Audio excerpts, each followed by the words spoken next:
Welcome, friends, and thank you for joining us. It's exciting to have you with us today. We're going to be engaging in a bit of a journey together. We're trusting to bring you encouragement in the context of your business and personal finances over this next few weeks. We're knowing it's been a tough time. It's been a unique time in history, really, for everyone globally, with what's happened with the COVID-19 pandemic, and it's affected a lot of people in very real ways in their businesses and in their financial situations. And so we would like to take the opportunity to tap into the wealth of riches that God has deposited in some of his mature sons and daughters over the years. And we're going to engage in a series of interviews and really try and unlock and download some of that for you. So today, we've got Mike Jansen with us. Mike, thank you so much for being with us. Very exciting to have a conversation with you and see what you have to share. Mike, you've obviously been in our church for a number of years now.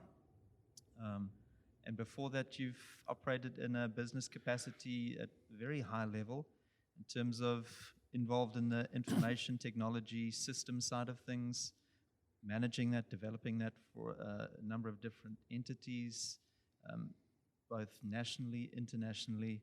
And so you come with a lot of experience, a lot of practical involvement in very diverse and different ways, and we'd love to just hear more of that. So thank you for being here, and maybe just to start there, I'd love to hear a bit of your story in terms of business. How did things start for you, and coming up to the time of your retirement? That's a big chunk of years, but maybe just in a minute or two, a little bit about your journey, Mike.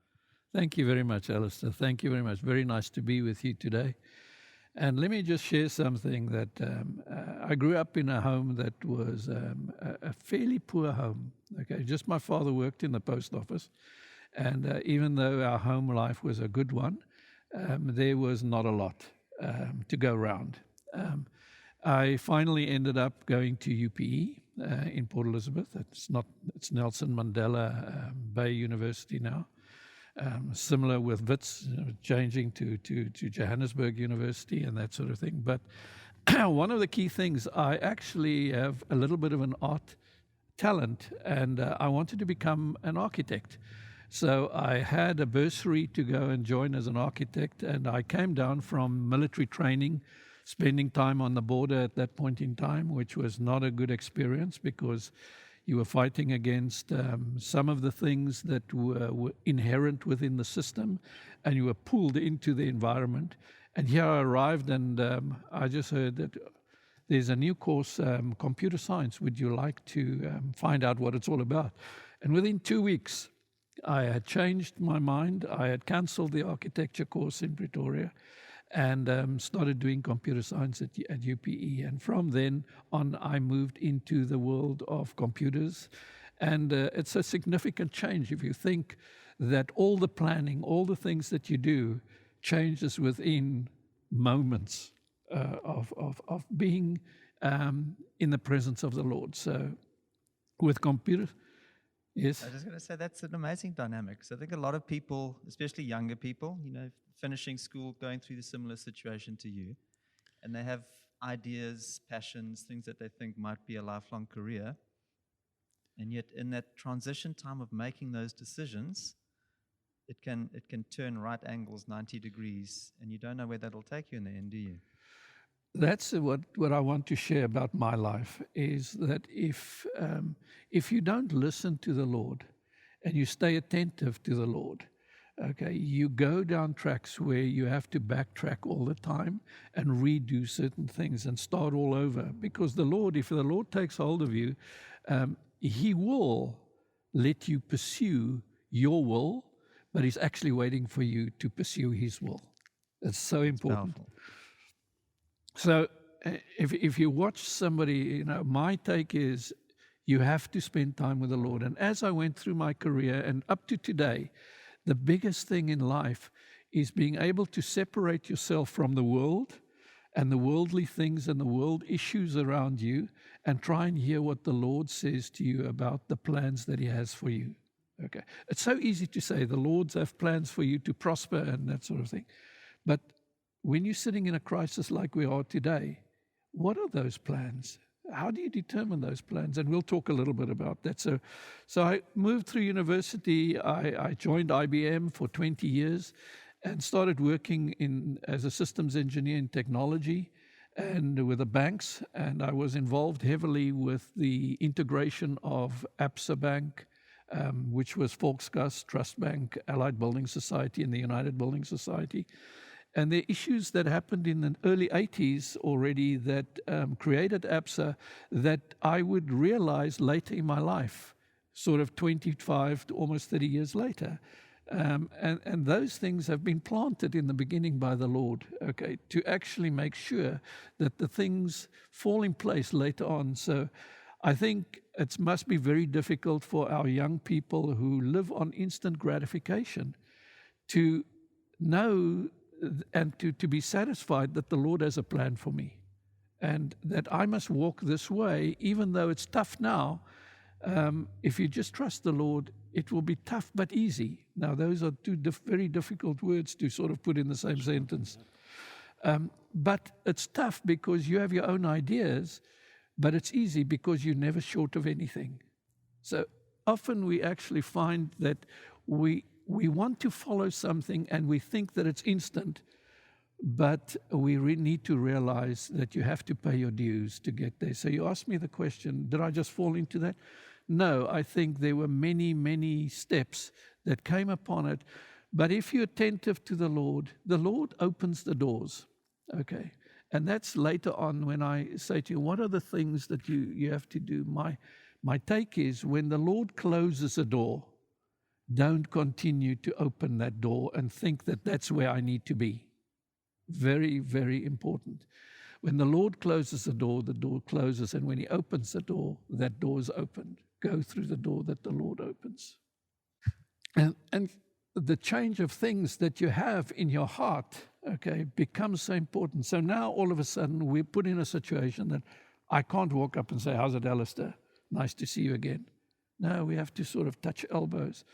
But this is a new opportunity. We are learning new things, and we should not be stuck in the things of the past. We should not be stuck with things that we have grown familiar with, because God does not deal with the familiar. God works suddenly with things that are different to what you wanted to do, but you've got to trust Him. It's powerful. I think that's a place that so many people find themselves in at the moment. I think a lot of people have found the familiar has come to a point of a door being closed. Yes. Suddenly that's not working. Suddenly the provision that was working in my life, the channel that God was using has closed off, shut down, not there. There's a time of lack. There's a time of financial hardship. Is that something that you have some just principles, thoughts, testimonies around? What does one do when everything you've been doing and has been working for you with the way you've been doing it working suddenly is not anymore? I think there's a lot of people in that place right now.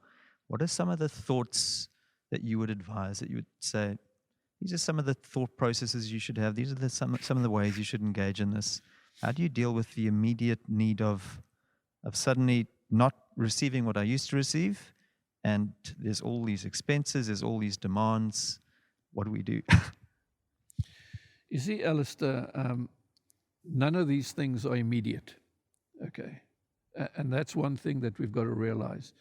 They sort of creep up onto us over a period of time, okay? But when you find yourself in a situation, like in every situation, in information technology, let me tell you, there's a specific saying which says, what can go wrong will go wrong, okay? And working for 35 years in information technology with very large projects, the amount of things that go wrong means the amount of things that you have got to solve, okay? And it's never a point where you've reached a point where you say, there are now no more problems. So the first thing that I believe you need to do is you need to assess the situation that you find yourself in. And you need to try and understand, what is this problem? Okay. If you find yourself without money, okay, you say, I've lost my job, okay. The key thing is, yes, you have lost your job, okay. Where and I don't want to go into certain practices that people may have had, but some people live in debt. Okay, I was amazed, and you will forgive me for this, that when I started talking to the Swiss people in Switzerland about microloans and loans into the emerging world, they asked me, what is a loan? Really? We don't have loans. Nobody in Switzerland live by borrowing money.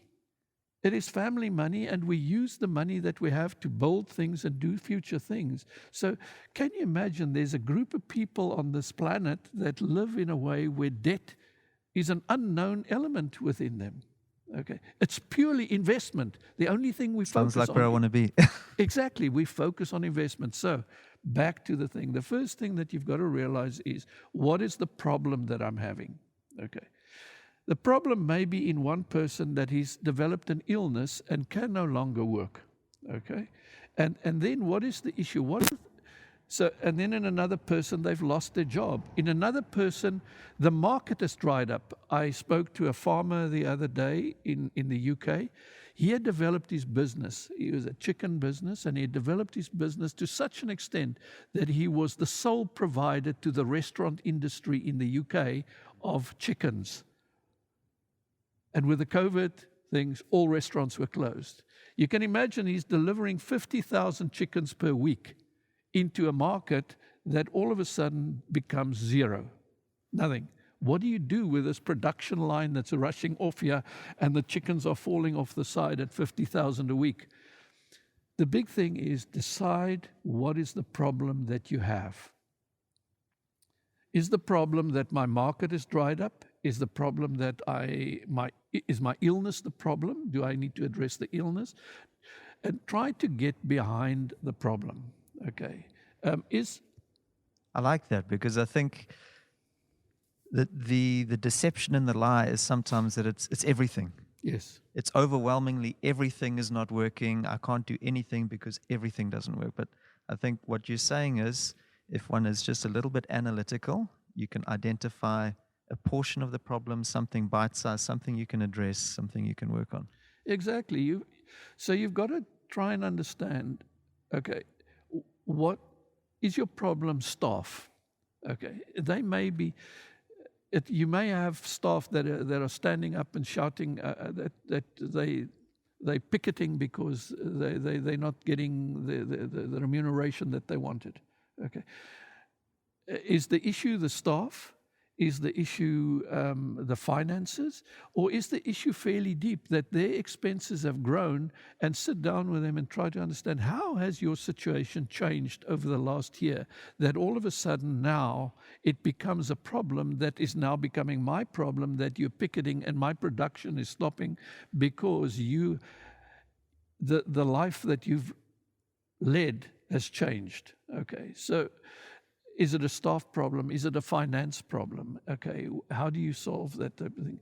And is it a first-degree problem? What I mean by first-degree or secondary is the problem something that I can address immediately? Is it within my ambit to address, or is it outside of my ambit? Like we're finding this corona problem, it's outside of most of our issues. Okay, so once I've identified the problem, okay, then I've got to sit down and say, this problem has to do with the following things. Like, if I look at this corona problem, the first thing that hits me is, this is a management of risk problem. Whatever it may be, okay? We are here managing a risk. That's the thing that we're doing, okay? Every single, we're putting on a mask to do that, we're managing the risk. And because of the fact that we're managing the risk, there are some consequences of that. Sure. Okay. And once I've decided that I'm managing a risk, now I can look at the things on the outside of me to say, because it's a risk management, I am happy that that is happening, or that's happening, or that's happening, and what can I do next? Okay. How can I protect myself? Once I've protected myself against the risk, then I can start moving out of this problem, because it's a risk problem. Okay. If you see it as a financial problem, you want to go to the bank to get more money. But actually, your business depends on managing the risk. And that's why some restaurants immediately changed their business model to say that now they will deliver takeaways. Okay, I can't have people sitting down. Let me give you an example of opportunity that comes through this whole COVID thing. And this comes a little bit because of the innovation work that we did. Okay, and I'll talk a little bit about that. But you're sitting managing the risk with people sitting with home education that have come into their homes for the last 2 months. Okay, so we're sitting with 8 million children that have started doing home education, even university students. Their lectures are sitting at home. Okay, so you're sitting at home and most people are sitting at their dining room tables doing their education. How is a toddler who's sitting on a little chair like this with a little desk at school, sitting at a table, dining room table, and trying to write and doing things and seeing things? We had that dynamic in our home, yes. Exactly. So there are sitting 5 million people with once little cushions to put on their dining room chairs so that children can sit on cushions so that they can write easily on the dining room table. And you want, what happens in a classroom is you've got to take the work that somebody creates and stick it up on the wall so that the children can say, oh, that's a picture of yesterday, and that's an A, and that's a B, and that's 1 + 1 is 2, and something like that. But your house was never designed to do that. So how do you now display some of these things? So there are lots of opportunities for people to create little things that you can put into your house as a backdrop in a room, or a string with pegs on that you can hang things on. And I'm giving you ideas for people to start thinking that this has created new opportunities. Such a powerful thought process there, that every problem, every challenge viewed the correct way is just an opportunity for someone else. Exactly. And do we have that mentality? Well, some people have the ability to do that easily. Others need to be led into that. They need to have questions posed to them to say, what do you think of that? If you think about people sitting at home, let me take another thing. Okay. We have fruit parcels. Fantastic. Everybody's delivering food parcels. Okay. Most of the households that we're sitting with today, we're buying from day to day. They do not have storage for large amounts of food in their house. Okay. Sure. So why do you not provide a container that can also be a seat to sit into the house where the food is stored in, and you provide it in a container that becomes a seat as well, that is a long-term solution for the person, instead of, what do I do with this food that I have no place to put? It's fantastic that you've given me the food. But think just a little bit further down the road and saying, where is the food going to be stored? Where's the person going to sit? How's the food going to be prepared? How are we going to keep the food from, let's say, rats and mice and cockroaches and all of these things climbing into the food? How are we going to do that? So every challenge is an opportunity. I love it. I want to just come back quickly to that thought process around dealing with the lack. I think you came into it so nicely with an analytical approach, because that's it, isn't it? yes. Often we're not able to analyze the problem. We're not able to identify what the actual problem is so that we can give it an actual solution. But is there another element to that, to dealing with lack and transitioning that process? Alistair, I'm so glad that you asked that, because in my life, this has been sort of, and I must confess to the Lord to say, Lord, I didn't go to you first of all. So I try and that's the problem with us as humans. We think we have an ability to solve things, and we go down an analytical approach and we do all the homework, which I think we need to do. But why do we leave the Lord out of that process? Why do we leave God out of that process? And my exercises have come into the points where I've got to the point where I say, Lord, this problem is outside of what I can do. It's so big, it actually lies in your sphere. And you know what the Lord says to you? Do not be anxious about anything, but in everything, present your requests to me through prayer and thanksgiving. Okay. And my life has been one that I've learned that lesson so badly, that every time a problem comes, this person comes in and Mike comes in and he tries to solve it and he works through it and he becomes anxious and he comes and he sits at night and he can't sleep and in the meantime the Lord says, bring it to me. And it's just through prayer and submission to the Lord, saying, Lord, I hand this over to you. You will bring the inner peace to us that surpasses all understanding. Okay. So my answer to your question has been long-winded, but I think often we do the analytical work, and what we should do first of all is, once we've identified the problem, because the Lord says, present to me the things. If you don't know what to present, oh Lord, I'm worried. Okay. But if you say, Lord, this thing is too big, I'm presenting this thing to Lord, and I'm handing it over to you, please, can you help me to address this, Lord? That's really powerful. I think that helps people come into the context of where God needs them to be, because I think some of us err on the side of, analysis paralysis, analyze everything into the ground and go nowhere. Others of us err on the side of a spiritual, faraway place where we're just hearing God's voice and nothing ever becomes practical, that we get down to nuts and bolts. So I think to carry those two and know that God's in both, that's a wonderful encouragement. Let me say to you, so one of the key things is we've got to get to the point that we trust the Lord. It's absolutely crucial. Now, let me give you an example. And sometimes trusting the Lord, the benefit is not for you. That's a very difficult thing to understand. I'll give you an example. I worked at IBM, which I said, and we had a huge map of South Africa on the wall. And on the map, we were already sort of coming to Jeffreys Bay. This was in the late 90s, okay, to the holiday place in Jeffreys Bay. And normally in the winter time it would rain and you can't go to the beach or do something. So we would travel around and go and look at the area. And I was looking at the map, and the Lord said to me, there's a place that I want you to go to. It starts with a C. And I started looking and looking. And there was a place, Cumbia, in Baffianskloof, and no, that's not the place. And then I saw a place called Koleski Plaas. And I looked at the place, and the Lord said, I want you to go there. We came down on holiday. It was June. It was raining. And I said to Marlene, we've got to go there.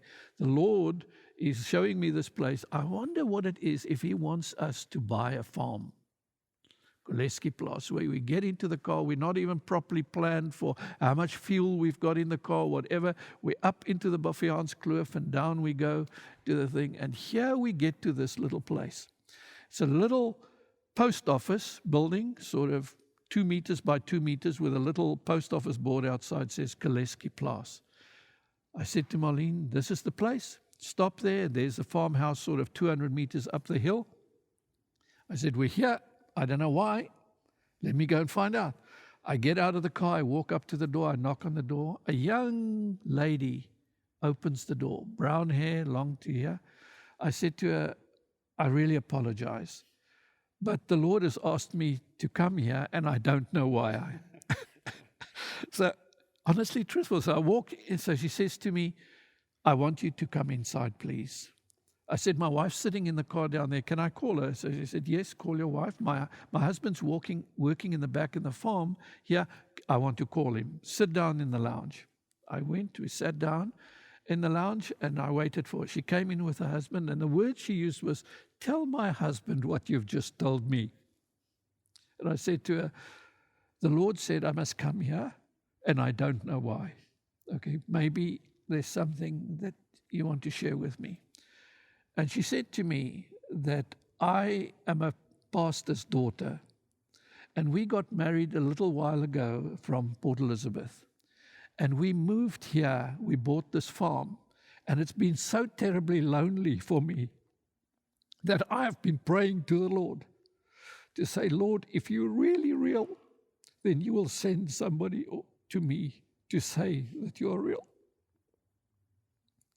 And I came in, and it was unbelievable that through doing some things and trusting the Lord, you helped somebody else out of a situation that the Lord wanted to do.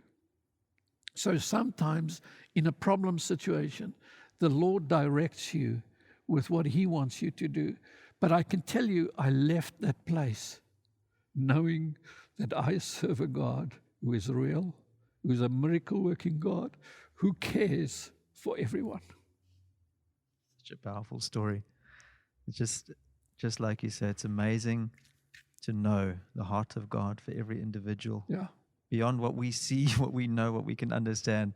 And yet when we just walk our journey with Him, when we follow our steps, hear His voice, follow the journey, how He's got a bigger plan that impacts everyone beyond us. I wanted to ask you something else.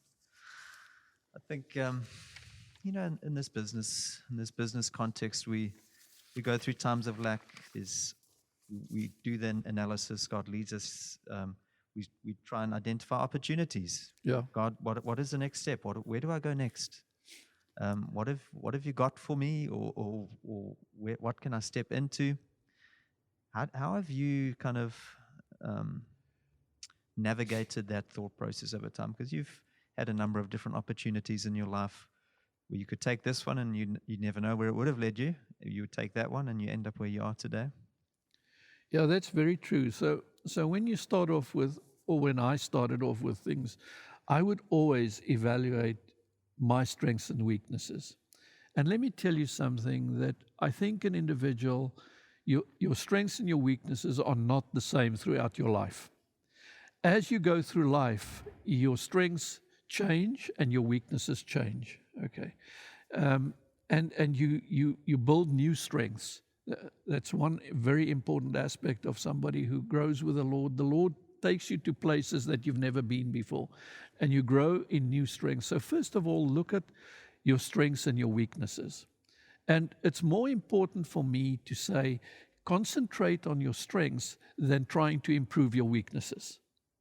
Okay, a very, very important. Some people say, well, if I can improve these weaknesses, if you improve a weakness, you always stay mediocre.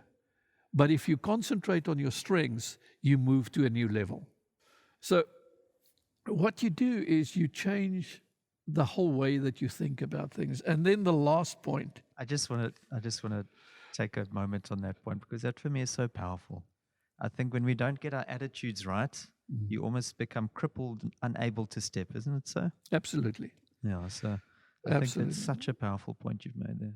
Maybe just onto a final portion of this, I suppose, really. We go through tough times, we make decisions, we seek the Lord, we see opportunities, and then you get to the point that you need to make certain decisions in life, don't you? You have to choose this or that. Yes. Some of those decisions are small and some of them are big and can really sink or swim decisions. What are some of the healthy processes you kind of walk through or that you use yourself when you go through those types of decisions? Alistair, the biggest thing that the Lord has taught me is humble yourself in front of the Lord. The Lord loves you when you humble yourself in front of Him. Okay. And all the processes that I spoke about, you analyze things and you're in yourself and something like that. But the thing that I can say is humble yourself in front of the Lord. There are times that I have spent lying on the carpet in my study and praying to the Lord for situations that have been so dire that there was no way that I could see the way out of this. Okay. And I can truly say that humbling yourself before the Lord and trusting the Lord. Now, trusting the Lord is a very difficult thing. Very difficult. Many people will say, but the Lord has promised me this, and in His word He's promised me this. Why must I? You know, I look at Jabez's prayer. Okay. Lord, enlarge my territory. Okay. And the next word is protect me from evil. And may I not cause anybody any harm. Okay. So there are certain values that is associated with you asking the Lord.